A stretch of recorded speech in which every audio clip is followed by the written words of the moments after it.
Welcome to JA Radio. The date is June 6th, the time is 8 p.m., and the weather is 28 degrees sunny. I'm Jerry Jen, and with me today to discuss a very intriguing topic is drug safety expert Arthur Lee. We'll be bringing you a short episode on the dangers of marijuana and alcohol. Oh, marijuana and alcohol, indeed. Two of the most talked about and most circulated drugs in modern society.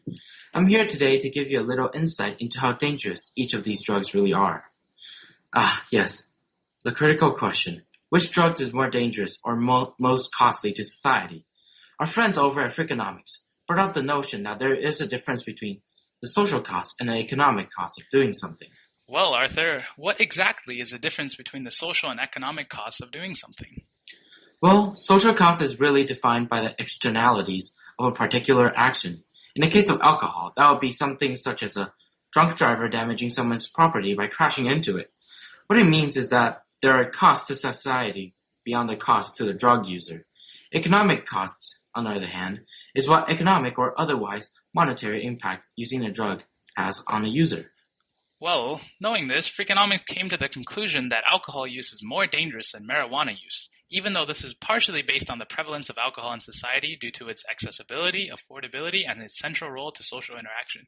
Even so, they argue that the social benefit of alcohol is substantially greater than its social cost, and as such, the dangers of alcohol are negated.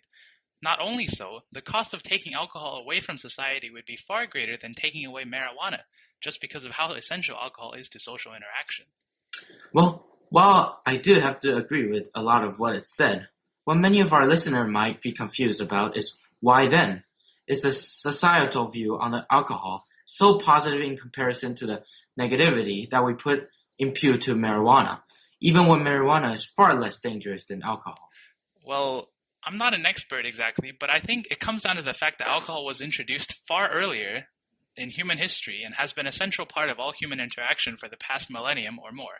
As Freakonomics mentioned, when people are willing to fight for something, it is very difficult to take it away from them, and this was proven in the alcohol prohibition during the 1920s and 30s.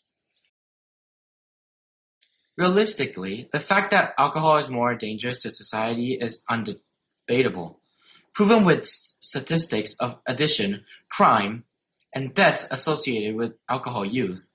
The social costs of alcohol use are greater to the user than marijuana, and the social cost of prohibiting alcohol is also greater. The advantage that alcohol holds over marijuana is that it embodies a greater social benefit and lower economic costs to the user. Again, due to prevalences, but I think there's no argument to be made that marijuana can be more dangerous than alcohol is to society. There, Arthur. So you heard it from us, everyone. Alcohol is more dangerous than marijuana. And we are running out of time here, so from myself, Arthur, and the entire crew at JA Radio, thanks for listening, and we'll see you next time.